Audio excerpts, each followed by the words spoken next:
não a garrafa.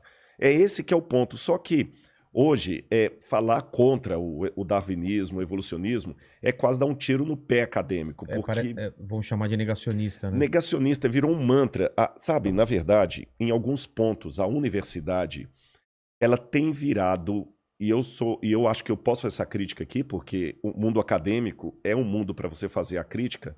A universidade, em algumas instâncias, tem virado o mesmo padrão cultural da Europa da Idade Média. Caramba! Por quê? Na Europa da Idade Média, o lema era Roma locuta, finita causa est. Roma falou, acabou. O que é dogma da igreja, você não pode questionar. Tá certo?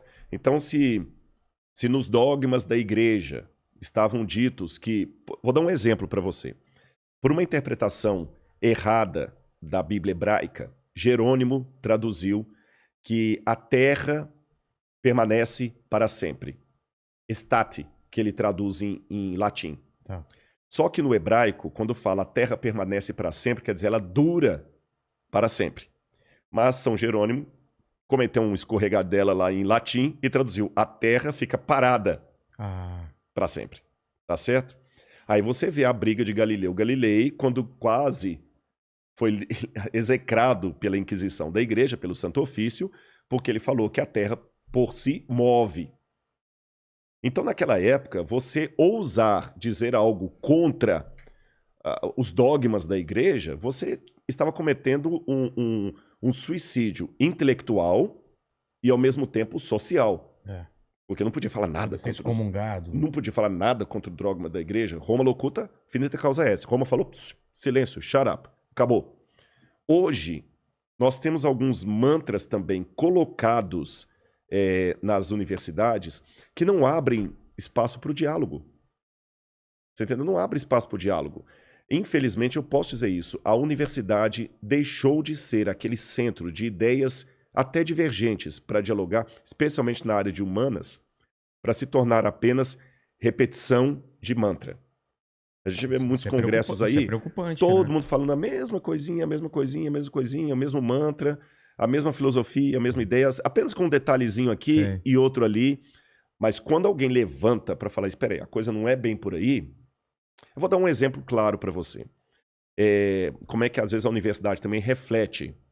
Se você estudasse na USP, na Universidade Federal do Rio de Janeiro, por exemplo, nos anos 70, principalmente que ali bebiam muito da escola francesa, se você falasse alguma coisa de Karl Marx, você seria execrado. Não haveria espaço para você, na área de humanas, citar o Capital de Karl Marx. Nunca. Nunca. Você está entendendo? Não tem nem vez para você. O comunismo era uma coisa completamente abjeta. Hoje, em muitas unidades de humanas, se você ousar questionar a figura de Karl Marx, é o contrário. Você vai ser execrado quase como Galileu Galilei foi na época do Santo Ofício. Cara. Ouse, numa faculdade de sociologia de muitas instituições públicas, falar que você discorda de Karl Marx. Você entendeu? Você tá perdido ou Gramsci. Ou fale contra Gramsci. O pessoal vai te execrar. Então, você vê que a universidade, o Anísio Teixeira já dizia que a universidade deveria ser o lugar onde as ideias contrárias deveriam encontrar e viver em harmonia. Foi por isso que ela surgiu. E Anísio Teixeira, na sua empolgação, falava que nada poderia substituir... A palavra universidade já é uma coisa... Universidade. Aliás, a universidade surgiu até por isso, porque, na verdade, existem duas versões aqui da origem da universidade. Alguns pensam que a universidade começou com a Igreja Católica, quando ela funda as universitas, principalmente a Universitas de Bolonha, de Paris, de Roma. Mas naquela época, a Universitas era um lugar onde, ainda no predomínio da Idade Média, você só podia estudar se tivesse a bênção da igreja, tá certo? Então até os professores, para dar aula ali, ele tinha que ser alguém fiel aos dogmas da igreja. Existe um filme antigo... Vilela, eu não sei se você conhece, se o pessoal de casa vai lembrar, porque ele já deve ter uns 20 anos ou mais, Em Nome de Deus. Sim, sim. Que é uma história verdadeira, contando a história de Abelardo e Luíse. Eu visitei em Père Lachaise, lá na França, em Paris, no cemitério de Père Lachaise, o túmulo deles, que é uma história real, embora ela aconteceu na Itália, mas a história é real e terminou na França. Ele era professor de filosofia. Ele não era padre, não era sacerdote, mas mesmo sendo professor de filosofia, ele tinha que fazer votos de castidade com a igreja. Tá. E quando ele vai se tornar tutor da Louise, ele se apaixona por ela, pede para casar com ela. O tio dele, em ligação com o bispo da cidade, manda castrá-lo. Caramba! Pra ele não ficar com a menina. Aí ele se torna padre, castrado, e ela se torna freira. E eles constroem monastérios de clausura, um perto do outro. E ficavam trocando cartas de amor a vida toda. Nossa, até morrer. Que desespero. Você nunca mais se vê. É bonito, é triste, mas é bonita. Bonito, né? E você lê as cartas deles ali, ele pra ela pra ele, né? Falando assim, que sentimento é esse? Bom, mas essa história ilustra o que eu quero dizer. Naquela época, ele era professor, mas ele não podia se dar ao luxo de casar só porque ele era um professor formado por uma universitas. Todo mundo que estudava lá tinha que ter, em primeiro lugar, o título de teologia. Por isso que quase todos os que formavam nos universidades eram primeiro teólogo para depois ser outra coisa. Tá. Com o tempo, na época de Tomás de Aquino, Carlos Magno, que a igreja começa a valorizar a filosofia aristotélica, eles começam a falar, então tá bom, a filosofia, que era ancila teológica, como se diz em latim, a serva da teologia, agora ela é a mãe da ciência. Então quando você estuda lá, você tem que ser, em primeiro lugar, filósofo. É por isso que a gente, quando faz doutorado, na América, eles chamam de PhD, doutorado em filosofia, mas o cara é físico. Mas ele é um PhD, doutor em filosofia. Ele é médico, né? Ele é pastor, mas ele fez um PhD, doutorado em filosofia. Nunca estudou filosofia. Filosofia virou nome genérico. Entendi. Então você não tinha como escapar da filosofia eclesiástica, tomista, aristotélica, Santo Tomás de Aquino, e da teologia. Você não podia nem falar assim, não, então tá bom, então eu desisto de ser professor, eu vou casar com a menina que eu tô... Não. Não tinha essa opção. Não tinha essa opção. Hoje, a academia, eu sei que muita gente está assistindo, está se revirando, porque não está aceitando o que eu estou falando, mas é a mais pura verdade. Está chegando uma época em que os alunos universitários têm que aprender a questionar a própria universidade. Porque esse é o papel da universidade. Fazer o aluno ser mais do que simplesmente o refletor do pensamento alheio.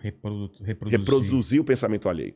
E hoje nós estamos produzindo acadêmicos em série. Você vê as pesquisas, as teses, os artigos científicos, é material em série. Você está entendendo? Especialmente na área de humanas, que é a área que eu sou. Não estou falando de todas. E se você, hoje, fala assim, peraí, mas eu discordo dessa visão aí do professor. Acabou. Não tem mais vez para você. Se você não compra as pautas sociais com o discurso que é dito hoje dentro, você está execrado pelos professores, pelo diretório estudantil, você está entendendo? E quem vai fazer mestrado e doutorado sofre muito. Então nós estamos, de certa forma, sem nenhum anacronismo, eu diria, revivendo a época medieval, só que na época das luzes. Exatamente. E qual é a solução para isso? Good question. Exatamente, porque Good question. Porque a gente está formando mais gente que vai repetir essa mesma coisa. É um ciclo que precisa ser quebrado uma hora, né? Para responder qual a solução para isso, e vai ter que ser quebrado, eu vou dizer duas coisas para você. Em primeiro lugar, para provar que isso aqui não é sandice da minha cabeça, coisinha que eu estou achando, eu tenho em casa até um livro que foi publicado, ele agora já está um pouco antigo, ele já está com uns 15 anos, que ele fez uma análise de várias universidades no Brasil, públicas e privadas, estatística, tudo tabulado.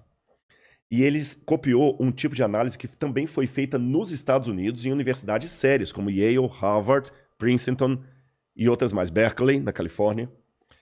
E essas pesquisas mostraram que o índice de pensamento próprio e positivo e pessoal, melhor dizendo, pensamento pessoal de alunos universitários é baixíssimo. Então. A falta... Formular ideias próprias, pensamentos baixíssimo. próprios. Baixíssimo. A incapacidade de alunos de grandes universidades do Brasil e do exterior de produzir um texto com ideias próprias é baixíssima. Alunos, nota A, que quando você pergunta para ele questões conteudistas, Ele sabe gabarita. tudo. Ele repete com precisão tudo que o professor falou, o mantra todinho. Mas quando você tira o conceito colocado, inculcado em sala de aula e fala assim, agora se vira sozinho, ele não sabe se expressar. Dificuldade de se expressar por escrito. Por que a gente até brincou que livro é cultura inútil? Porque agora, mesmo muitos alunos com diploma não querem mais ler um livro dessa grossura. Eles querem assistir um videozinho de 3 minutos que dá um resumão pra ele ali. Exatamente. Você tá entendendo? Ou então, ler uma resenha lá e boa. Tem filme sobre isso? Tem filme, clássicos. Os jovens não querem mais ler os clássicos. O pessoal cita Voltaire, mas nunca leram Voltaire. Cita Aristóteles, mas nunca leram a Ética Nicômaco. Pega só trechos E só trechos, a não ser que o professor exige na matéria dele. Olha, eu quero aqui que vocês leiam, eu estou dando uma matéria para vocês, por exemplo, aqui de Nietzsche, e eu gostaria que vocês lessem o Anticristo de Nietzsche, de capa a capa, beleza. Mas fora esses dados, a maior parte dos alunos nunca leram os autores clássicos que eles estão citando.